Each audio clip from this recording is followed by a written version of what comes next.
പ്രിയ ദൈവജനമേ, ശിമെയോൻ്റെ അമ്മായിയമ്മയെ കൈപിടിച്ചുയർത്തി സുഖപ്പെടുത്തുന്ന ഈശോയെ നാം ഇന്നത്തെ സുവിശേഷ ഭാഗത്ത് വായിച്ച് കാണുന്നു.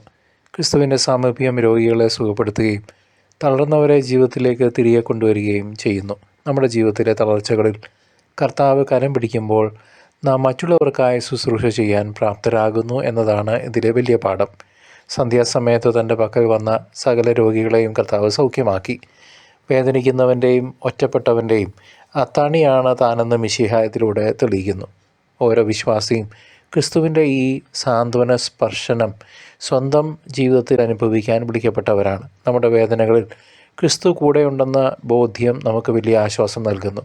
രോഗം മാറ്റുന്നതിനേക്കാൾ ഉപരിയായി ഒരു പുതിയ ജീവിതം നൽകാനാണ് കർത്താവ് ആഗ്രഹിക്കുന്നത്. അതിരാവിലെ എഴുന്നേറ്റ് വിജനമായ സ്ഥലത്ത് പോയി പ്രാർത്ഥിക്കുന്ന ഈശോയെ നാം ഈ വചനഭാഗത്ത് ദർശിക്കുന്നു. ശുശ്രൂഷകൾക്കും അത്ഭുതങ്ങൾക്കും ഇടയിലും പിതാവുമായുള്ള ആത്മബന്ധത്തിന് കർത്താവ് മുൻഗണന നൽകി. പ്രാർത്ഥനയിൽ നിന്നാണ് തൻ്റെ പ്രവർത്തനങ്ങൾക്കുള്ള ശക്തി കർത്താവ് സ്വീകരിച്ചത്. തനിക്ക് ലഭിച്ച പ്രശസ്തിയിൽ മയങ്ങിപ്പോകാതെ മറ്റ് ഗ്രാമങ്ങളിലേക്ക് സുവിശേഷം എത്തിക്കാൻ കർത്താവ് തിടുക്കം കൂട്ടി. പ്രാർത്ഥനയും കർമ്മവും എങ്ങനെ സമന്വയിപ്പിക്കണമെന്ന് നമ്മുടെ ഗുരു നമ്മെ പഠിപ്പിക്കുന്നു. ദൈവത്തോടുള്ള സംസാരമാണ് നമ്മുടെ ജീവിതത്തിലെ പ്രതിസന്ധികളെ നേരിടാൻ നമുക്ക് കരുത്ത് പകരുന്നത്. ആ സംസാരമാണ്, ഹൃദ്യമായ സംസാരമാണ് പ്രാർത്ഥന. മറ്റുള്ളവരിലേക്ക് ദൈവസ്നേഹം എത്തിക്കുക എന്നതാണ് ക്രൈസ്തവരായ നാം ഓരോരുത്തർ പരമമായ ദൗത്യം.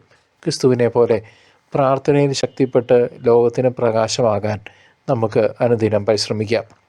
അബ്രഹാത്തിൻ്റെയും ഇസ്ഹാക്കിൻ്റെയും യാക്കോബിൻ്റെയും ദൈവം തൻ്റെ തിരുകുമാരൻ്റെ തിരുരക്തത്താൽ നിങ്ങളെയും നിങ്ങളുടെ കുടുംബങ്ങളെയും നിങ്ങളുടെ ജീവിതാവസ്ഥയും കഴുകി വിശുദ്ധീകരിച്ച് പരിശുദ്ധാത്മാഭിഷേകത്താൽ നിറയ്ക്കട്ടെ.